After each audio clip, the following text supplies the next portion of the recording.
So hello everyone, this is Arushi Pratap. Welcome to crypto PM channel. I hope सभी अच्छे होंगे।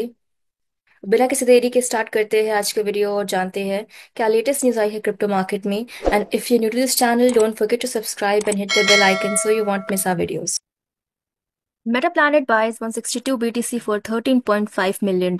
Bitcoin holdings now at 3050 BTC. तो Japanese investment firm ने Meta planet ने $13.5 million के BTC bye किए हैं। 162 बीटीसी। अब इसके टोटल होल्डिंग्स 3050 बीटीसी हो चुकी है। तो इस कंपनी ने ये जो बीटीसी है, ये अपने जीरो इंटरेस्ट पे बॉन्ड्स इशू करके बीटीसी को बाय किया है। तो अगर मेटा प्लैनेट की year to date returns BTC की बात करें तो 53.2% है। तो यहाँ पे 2025 तक जो इन्होंने अपना टारगेट रखा है 10,000 बीटीसी का, और 2026 तक 21,000 बीटीसी का, तो उसको देखते हुए ये स्ट्रैटेजी से चल रहे हैं। Moving to next news. Russia leans on crypto currencies for oil trade. Russia जो है उस पे वेस्टर्न सैंक्शंस लगी हुई है कि उसका जो रूबल है वो एक्सेप्ट नहीं है बहुत सारी कंट्रीज में, और वो ट्रेडिशनल करेंसीज जैसे यूएस डॉलर जो है उससे ट्रेड नहीं कर सकती। तो इस वजह से इन्होंने यहाँ पे डिसीजन लिया था कि ये क्रिप्टो में ट्रेड करें। सो इंडिया और चाइना से ट्रेड करने के लिए ये क्रिप्टो करेंसी की हेल्प लेंगे। रशिया जो है ये पब्लिकली इनकरेज कर रही है the use of crypto, and last summer passed a law to allow digital currency payments in international trade. तो कुछ रशियन ऑयल कंपनीज जो है वो बिटकॉइन यूज कर रही है, ईथर यूज कर रही है, स्टेबल कॉइन्स जैसे Tether, to smooth the conversion of Chinese yuan and Indian rupees to Russian roubles. Sources ने ये कुछ बोला है कि वो ऐड कर रहे हैं that it is a small but growing part of Russia overall oil trade, which according to the International Energy Agency was worth $192 billion last year. तो ज्यादा नहीं था, लेकिन कुछ अमाउंट यहाँ पे ये ऑयल ट्रेड में यूज करेंगे डिजिटल करेंसीज की हेल्प से। रशिया के सेंट्रल बैंक ने कुछ भी रिस्पॉन्ड नहीं किया है इस रिक्वेस्ट पे। प्रेसिडेंट डोनाल्ड ट्रंप जो है वो देख रहे हैं कि अपने रिलेशंस को इम्प्रूव किया जाए with Russia as a pushes for an end to the war in Ukraine, but whether sanctions will lifted remains unclear. तो यहाँ पे ये बताया जा रहा है कि किस तरीके से ये कन्वर्ट करेंगे डिजिटल करेंसीज को रूबल्स में। तो एक मिडिल मैन है, सबसे पहले तो इंडियन रुपीज में या फिर चाइनीज के युआन में पेमेंट उनको रिसीव होगी एक्सचेंजेस को, और फिर वो जो मिडिल मैन होगा, एक्सचेंजेस होंगे, वो डिजिटल करेंसीज जो है उसे कन्वर्ट करेगा। जिस भी बंदे ने रुपी को या फिर चाइनीज युआन को बाय करना है वो उसको करके क्रिप्टो करेंसी देके, और फिर जो एक्सचेंज है वो क्रिप्टो करेंसी को कन्वर्ट करेगा रूबल्स में। तो वो थर्ड अकाउंट इन रशिया में सेंड की जाएगी रूबल्स पे कन्वर्ट करने के बाद। For one Russian oil trader sales to China, crypto transactions are in the tens of millions of dollars per month, according to one of the sources who is familiar with the trader's operations. Binance raised its record $2 billion from Abu Dhabi Sovereign Wealth Fund.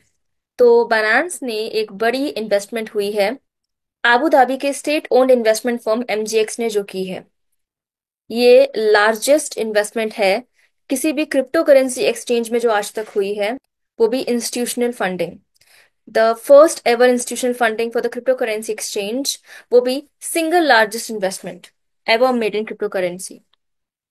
तो यहाँ पे ये minority stake करने के लिए इन्होंने investment की है द इन दिस एक्सचेंज, जिसमें इन्होंने पूरी अमाउंट जो है वो स्टेबल कॉइन से पे की है, making it the largest crypto currency based investment to date. MGX के मैनेजिंग डायरेक्टर और सीईओ अहमद ने बोला है कि जो इन्वेस्टमेंट है ये रिफ्लेक्ट करता है उनकी commitment to advancing blockchain transformative potential for digital finance. तो ये इनका स्ट्रैटेजिक मूव है इसमें इन्वेस्ट करने के लिए, यूए का larger goal of becoming a global technology and crypto hub. Brazil to explore blockchain for BRICS cross border trade. तो ब्राजील जो है उसने ये स्टेप लिया है ब्लॉकचेन टेक्नोलॉजी को एक्सप्लोर करने का for BRICS cross border trade. BRICS में जो क्रॉस बॉर्डर ट्रेड होता है उसमें ब्लॉकचेन टेक्नोलॉजी का यूज करने का। ब्राजील ने इनिशिएट किए हैं अपने efforts to integrate blockchain into trade transactions among BRICS, जैसे Brazil, Russia, India, China, South Africa, as a part of its presidency of the bloc, जो कि जनवरी में स्टार्ट हुई थी। तो ब्राजीलियन न्यूज़पेपर में ये रिपोर्ट आई थी, जिसमें हाईलाइट किया था कि करंट डिस्कशन जो ब्लॉकचेन कॉन्ट्रास्ट पे वो चल रही है with previous BRICS debates on creating a common currency, shifting the focus toward transaction efficiency. तो इसने खुद की करेंसी ना बना के सबके लिए एक ही करेंसी रखी है, रादर देन मॉनेटरी यूनिफिकेशन। तो यहाँ पे जो डिस्कशंस चल रही थी उसका ऑब्जेक्टिव ये नहीं है कि यूएस डॉलर को रिप्लेस करे, but to enhance the efficiency of international transactions by increasing speed और ट्रांसपेरेंसी। तो अगर ये इसे इनिशिएट करेंगे तो इससे ट्रांसपेरेंसी बढ़ेगी, स्पीड बढ़ेगी, एफिशिएंसी बढ़ेगी, क्योंकि ये ब्लॉकचेन टेक्नोलॉजी से कनेक्ट होगा। Pakistan launches Crypto Council to integrate blockchain technology with financial landscape। तो पाकिस्तान ने ऑफिशियली लॉन्च किया है अपना नेशनल क्रिप्टो काउंसिल, रेगुलेट करने के लिए और इंटीग्रेट करने के लिए ब्लॉकचेन टेक्नोलॉजी, डिजिटल एसेट्स को अपने फाइनेंशियल सिस्टम में। ये जो डेवलपमेंट है, ये रीसेंट अपॉइंटमेंट के बाद हमें सुनने को मिली है, जिसका नाम है बिलाल बिन साकिब, जो इनके चीफ एडवाइजर है finance ministry for the management of digital assets. तो जो पाकिस्तान का क्रिप्टो काउंसिल है, वो अब रेगुलेट करेगा, प्रमोट करेगा ब्लॉकचेन और क्रिप्टो करेंसी के इनोवेशंस को पाकिस्तान के इकोनॉमिक फ्रेमवर्क में। तो फाइनेंस डिवीजन ने एक स्टेटमेंट दी थी जिसमें काउंसिल फॉर्मेशन के ऊपर इन्होंने बात की थी, जो कि एक इम्पोर्टेंट स्टेप रहेगा कंट्री के एफर्ट्स में डिजिटल फाइनेंस को अडॉप्ट करने के लिए। अभी जो काउंसिल बनाया है, ये लेड करेंगे फाइनेंस मिनिस्टर मोहम्मद औरंगजेब, और जो भी इनके साथी होंगे, जैसे governor of the state bank of Pakistan, chairman of SEC of Pakistan, federal law secretary and federal IT secretary. तो ये जो डाइवर्स लीडरशिप रहेगा इनका, ये एक बैलेंस अप्रोच लेकर आया है to regulatory oversight, financial stability, legal frameworks और टेक्नोलॉजिकल एडवांसमेंट्स के साथ। तो पाकिस्तान में भी ब्लॉकचेन टेक्नोलॉजी का यूज होने वाला है, और क्या पता इसे यूज करके पाकिस्तान की इकोनॉमी में हमें बहुत अच्छी ग्रोथ देखने को मिले। Telegram founder Pavel Durov allowed to leave France temporarily. Telegram founder Pavel Durov को ग्रांट किया गया है temporary leave from France amid charges of aiding organised crime.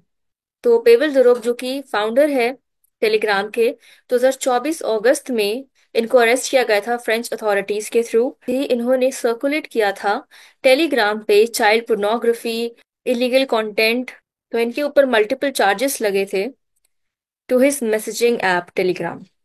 इनको ट्रेवल बैन भी कर दिया गया था, साथ ही साथ इनको बेल भी मिल गई थी 5.6 मिलियन यूरो देके। लेकिन यहाँ पे ये फ्रांस से बाहर नहीं जा सकते थे। तो क्योंकि ये कोऑपरेटिव थे, इस वजह से जज ने, इन्वेस्टिगेटिंग जज ने एक्सेप्ट की इनकी रिक्वेस्ट, कुछ इनके कंडीशंस में मॉडिफाई करके, और कुछ दिनों के लिए, कुछ हफ्तों के लिए इनको परमिशन मिल चुकी थी फ्रांस से जाने की। तो ये दुबई गए हैं अब। तो अभी रीजन क्लियर नहीं है, बट शायद इनका हेडक्वार्टर है वहां पे दुबई में, तो इस वजह से ये अपने प्रोफेशनल काम के लिए ही जा रहे हैं। So thank you everyone being till last with me in this video. मिलते हैं दूसरी वीडियो में। Till then, bye bye and take care.